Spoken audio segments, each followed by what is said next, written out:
the day with the diving program and diving coach Billy McGowan, Wyatt, Hermanson, Isaiah Cheeks, and Kyra Apodaca. Coach, Nationals is just a few days away, and got 5 extra qualifiers in over the last couple of weeks. Got to be pleased with your crew and excited for next week. I couldn't be more pleased. I couldn't be more proud of them. They earned their spots to be in Indianapolis this next upcoming week. They've worked extremely hard all season long. And so I'm very confident and proud of the group that we're bringing. And we're all super excited. And we're working our butts off to be ready.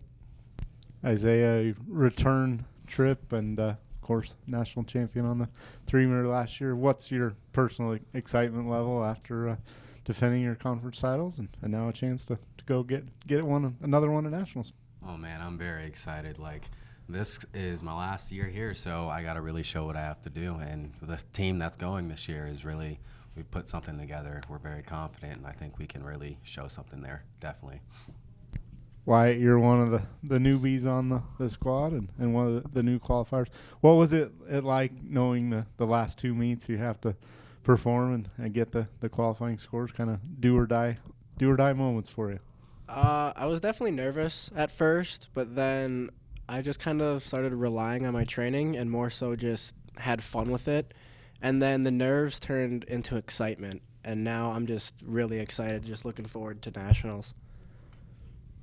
Kyra, you're a veteran as well, had the qualifying kind of out of the way earlier, but what's it been like winning a conference title for the first time and now kind of being the veteran on the women's squad? It's honestly not something I would have expected for my sophomore year in college. I didn't expect to be going to Nationals last year. I'm really excited, though. It was very fulfilling, I think is the word I'm looking for, to get my conference title, and now I'm going back, and I'm going to try my hardest, and I'm going to put in everything that I can to get into finals this year, and it's really exciting for me. Billy, talk to us kind of about the team dynamics, if you will, having your veterans here to your left and guiding along some of the newcomers, and has there been a little kind of extra inter-squad battles going on over the last few weeks? Yeah, for sure. I mean, these guys are competitive. They come as advertised. So they're definitely competitive with each other. But it's been great. We brought in a very young team this year. So we were so lucky to have Isaiah and Kyra to kind of be those team leaders, and they really stepped up into that role this year in a big way. We but we graduated out our other veterans like Jolyn and Tanner, Allie. So I really leaned on these guys this year. I needed them to come and take that leadership role with a very young squad. And they did that. And I give a lot of credit to the freshmen that came in this year.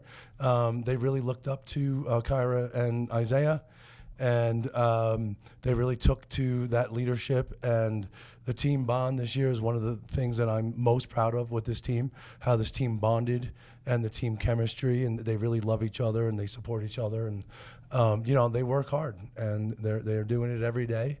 And so it's just been, really amazing to be part of that. And like I said, just being able to lean on my team leaders has meant everything this year. Why maybe talk to us about Isaiah and Kyra and how they've helped you and your fellow freshmen along? They do a really good job. The thing that I've noticed the most is that they're both really helpful, obviously on the pool deck as veteran leaders with experience in college diving, but they've also both done a really good job of helping just outside of the pool deck, whether that's school problems, getting homework done, helping you stay motivated in your academics.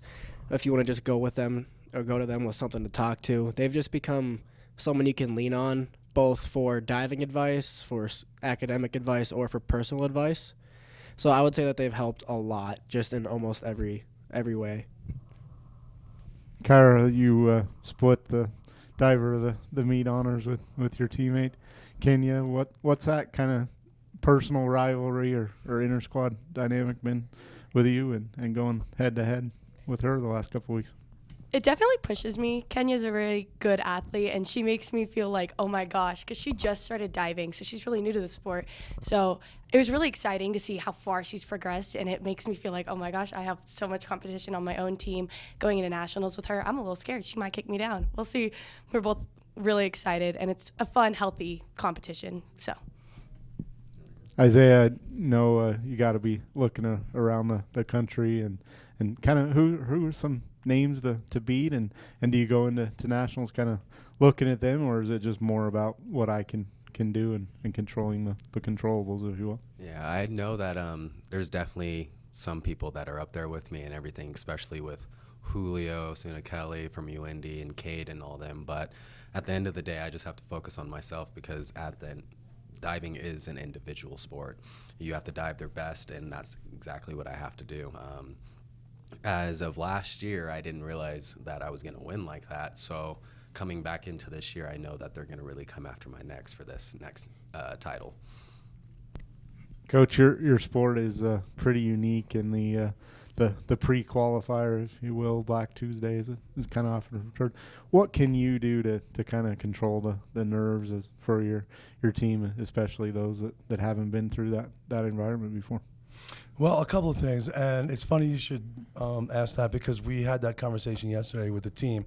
But before I get to that, just the training during the year, these guys work 20 hours a week for 5-6 months. So just that training alone. Plus, as I mentioned last time we spoke, we went to Northern Arizona to kind of tune up with some D1 competition. And then more recently at the Air Force Dive Invite, some of the best diving in the country. I mean, literally 7 or 8 Olympic trial qualifiers.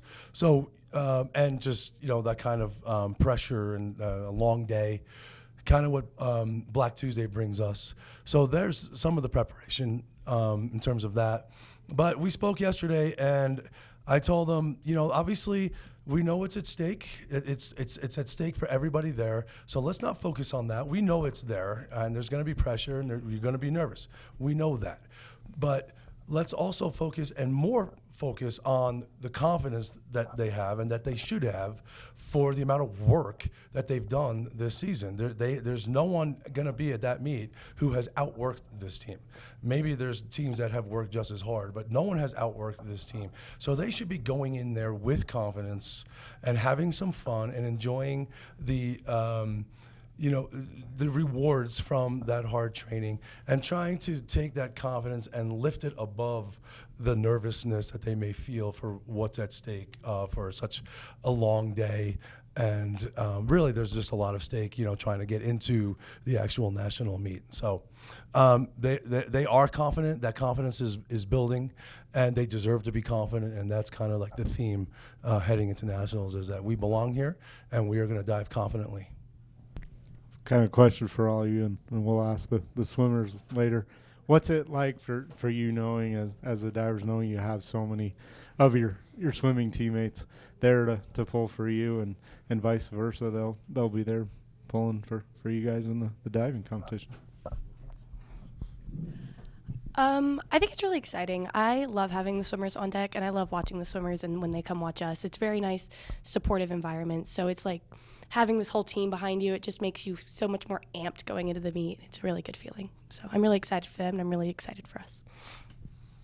I would say it gives us so much support than we already have, and especially when we're supporting them and they come over to support us, especially at Utah, it gives us so much positive energy and confidence to pull our dives around, especially when we're doing it for them and for the team.